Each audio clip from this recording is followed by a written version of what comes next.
Hello. കുറേ നാളായി തിയേറ്ററിൽ ഫിലിം കാണാൻ പോയിട്ട്. അവസാനമായിട്ട് കണ്ടത് രോമാഞ്ചാണെന്ന് തോന്നുന്നു. അതിനുശേഷം സിനിമ കാണാൻ പോയിട്ടേയില്ല. അപ്പോൾ പിന്നെ ജോലി തിരക്കൊക്കെ ആയിട്ട് നമുക്ക് ടൈം കിട്ടാറേ ഇല്ല. അപ്പോൾ ഞങ്ങൾ നേരത്തെ ഒരു 3 പേരും കൂടെ തീരുമാനിച്ച് ലുലുവിൽ മത്സ്യത്താഴ് കാണാൻ വേണ്ടി പോകാമെന്ന് തീരുമാനിച്ച് 3 പേരും ഒരേപോലെ മോർണിംഗ് ഷിഫ്റ്റ് എടുത്തു. ഉച്ച കഴിഞ്ഞിട്ട് ഞങ്ങൾ ലുലുവിലേക്ക് പോയി. അങ്ങനെ മത്സ്യത്താഴ് കണ്ടു. നമ്മൾ നേരത്തെ ഫോണിലും ടി വിയിലൊക്കെ കണ്ട ഒരു എഫക്റ്റേ അല്ല. തിയേറ്ററിൽ ഇരുന്ന് കാണുമ്പോൾ ഒരു പുതിയ ഫിലിം കാണുന്ന പോലെ തന്നെ അതിൻ്റെ പിക്ചർ ക്വാളിറ്റിയും സൗണ്ട് ക്വാളിറ്റിയൊക്കെ ഒന്ന് ഡിഫറെൻ്റ് ആയിട്ടുണ്ടായിരുന്നു. നല്ല രസമുണ്ടായിരുന്നു കാണാൻ. കുറേ നാളായിട്ട് നമ്മൾ കണ്ടിട്ടുള്ള ഫിലിമാണെന്ന് പറയത്തില്ല, അതുപോലത്തെ ഒരു എഫക്റ്റായിരുന്നു. അങ്ങനെ സിനിമ കണ്ടിറങ്ങി ചെറുതായിട്ട് ലുലുവിലൂടെ ഒരു പർച്ചേസൊക്കെ നടത്തി.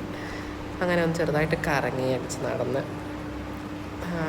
ഒരു നല്ല ഈവനിങ് ആയിരുന്നു. അങ്ങനെ കറങ്ങി അടിച്ച് നടന്ന് തിരിച്ച് എടപ്പള്ളിലെത്തി ഓട്ടോ കയറാൻ നിന്നപ്പോൾ കണ്ട കാഴ്ച ചെയ്തു.